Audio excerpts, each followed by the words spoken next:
dive right in. Alrighty. So the first question, I looked up your name and I understand that it was given to you in a Yoruba tradition and it means great mother. Right. Can you explain to me, at what point in your life did you realize that you could be a great mother and that you could be a motivational speaker and really affect people's lives? That was not my realization. First of all, it was not given to me when it was initiated as a minister or a priest in the Yoruba tradition.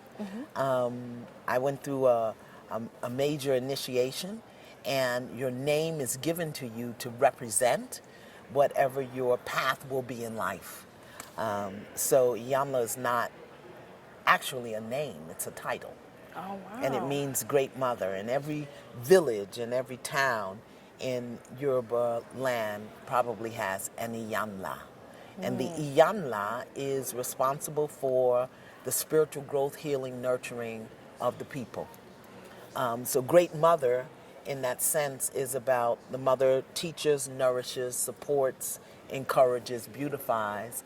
And so that is my spiritual mission in life, to be the Iyanla for the people.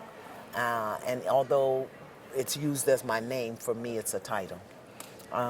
And I don't think I ever realized that this is what I was going to be doing.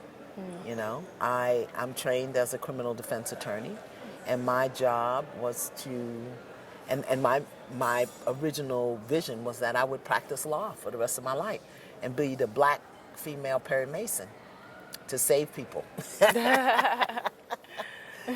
Well, speaking on your title, Iyanla, and really advocating for people, I know Ferguson in the aftermath of the Michael Brown shooting was a very, very hot button issue for you. I know that you'll be traveling back to Ferguson for the anniversary. So what has been your role and what are your primary goals to kind of help and restore the community? I think what Ferguson did for me was I had seen that scene all too many times, be it Amadou Diallo or Michael Griffin or Sean Bell or Oscar Grant. I had seen it happen again and again and again. And when the Michael Brown situation happened, and looking at the small town of Ferguson, and I saw the young men, and I saw the anger in the streets, and I saw the upset, you know, there comes a moment when it's your moment. And I just said, I'm not going to sit by and watch this again. Absolutely. So I went into Ferguson really to understand where the people were and what they were feeling and how we could do this different. Ferguson, unlike New York or Philly or DC, is a smaller environment. And my thinking was that if we can get some activity moving here in Ferguson, it can become a model and a demonstration for the rest of the world. Absolutely. Unfortunately, that didn't happen in the broader community, because once the cameras are gone and once people get back to their normal lives, they kind of forget. But I did stay in touch with a group of young men that I put together there. I called them the Mighty 13. Not 13 of them anymore, but still in touch with them, still working with them to support these young men and seeing themselves differently and doing work in their community to change it. Absolutely. So I attend the University of Missouri. Okay. And a lot of the students are from Ferguson, Missouri. We were very much in the backyard, so to speak. What would be your advice for University of Missouri students in general, or students across the campus when they're advocating and dealing with social unrest and anger? How would you say would be the best way to channel that into action? Well, it's what I said to the community in Ferguson when I was there. What is your ask? What are you asking for? Because to be upset, to protest, to march, to demonstrate, and you're not asking for anything is not going to take you too far. So what is the ask? And then to be willing to ride it all the way out until the ask is answered. I think what happens is we get upset in the moment, we get in the heat of the moment, we protest in the moment, but we don't have a clear ask and we don't ride it all the way out. Even if that means you have to stagger your manpower. So you stay on the protest this week and you do it next week, and then you go back to the first group so that you can stay on it until the ask is answered. Absolutely. Okay, so now we're going to turn to our Twitter. People are live tweeting questions for you. What are they called? Tweet hearts. Tweet hearts. I call them twit hearts. Right now, people are tweeting in their questions using the hashtag #FixMyLife. Okay, and so our first one comes from Mr. Terry Allen. He says, "Spirit of a Man is my Bible. Yeah. What messages and effects on fatherhood will happen? Fourth debut show. Thanks for letting do year Black Tour in Texas." Book tour. Oh, okay. Spirit of a Man, I think it can be a workbook and a Bible for particularly young men of color, all men really, but young men of color and their mothers. Because the full title is The Spirit of a Man, A Vision of Transformation for Black Men and the Women Who Love Them. So I think that it gives you what I call your daily minimum requirements. Your daily minimum requirements for spiritual grounding, for emotional grounding, for mental clarity. So, of course, I recommend it to everybody. And what was the second half of the question? So the second half is asking what will happen for the fourth debut show and for the fourth season. Well, my hope is that it starts a conversation. You know, my premiere show is about a very sensitive topic in the Black community and in the Black church.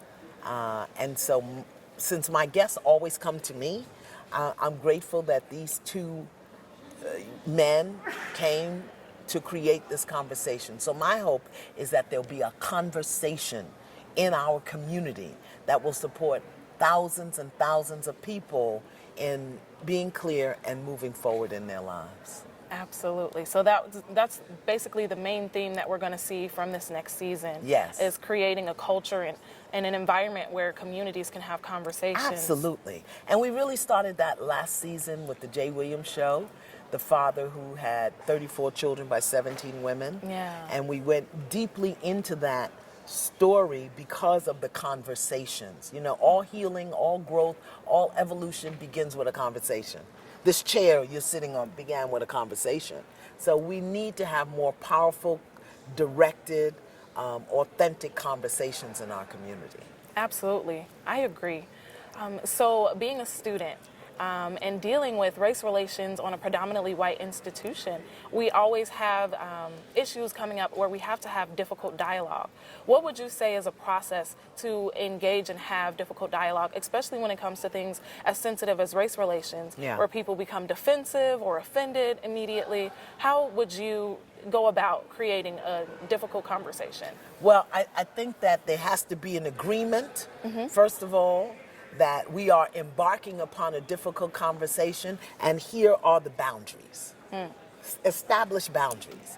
Because what I call a difficult conversation, a radical conversation, a healing conversation, has very different boundaries than you and I having coffee together. Right. Got to have boundaries. We're going to listen while the other person talks. We're not going to interrupt. We will not leave until the conversation is complete. We'll not call each other out our names, whatever it is. And we are going to leave this conversation being clear about what was said, what we expect, and what we'll do next. Got to have clear boundaries. Absolutely. I'm going to check the Twitter one last time to see if we have any more questions. So, alrighty. So you kind of addressed this already, but BSLA would like to know, what are you looking forward to from the new season of Fix My Life? Black Law Students Association, yeah? Yes. BALSA. I was a member. Again, I think conversations. We're dealing with some very sensitive topics. Like I said, a sensitive topic in the Black church. This season we deal with body enhancements, which a lot of women are seeking and getting involved with. We're also doing a show on violence among women, physical violence, mental violence, verbal violence, and the impact that it has. So my hope is once again that social media outlets and journalists and support groups, that we will begin to have these conversations. I don't have to be in every conversation, but Right. at least people will be talking about it. Why is it that young women of color today think they need to enhance their body, their breasts, their behinds, to the detriment of their lives? I mean, Kanye West lost his mother, who was engaging in a body enhancement. A personal choice, yes, but a lot of young women are doing it. What about the violence among women and how we support it and encourage it, that shows that depict us in the most dishonorable and disrespectful ways, have 4 to 6 million viewers each week, where we're scratching each other's eyes out and calling each other the most foulest of names? Why do we do that? And what do we need to do about it? And of course, the Black church, where so many of us go to find solace and support and encouragement. Not only has it been defiled by a crazed gunman who killed people in his prayer meeting, but some of us are going into church and finding that we're being judged and criticized and discounted. So conversations, I'm hoping that's what we'll have. Definitely.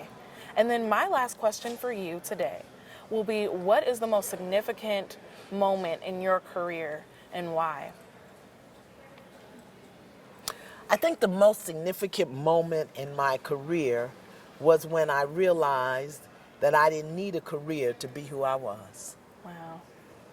You can't have it until you can walk away from it. Absolutely. And the moment that I realized I don't need a camera, I don't need a microphone, I don't need people, I don't need anything to be Iyanla Vanzant. I can be Iyanla Vanzant and have a blast in the bathroom naked all by myself. And once I realized that, all of these other external trappings no longer became significant. They're just a part of what it is that I do to get the message out in a broader way. Not necessary. That's beautiful. I want to thank you for taking the time to come to the Social Thank you Media for inviting Lounge. me. Absolutely. I learned a lot from you. Good. Thank you.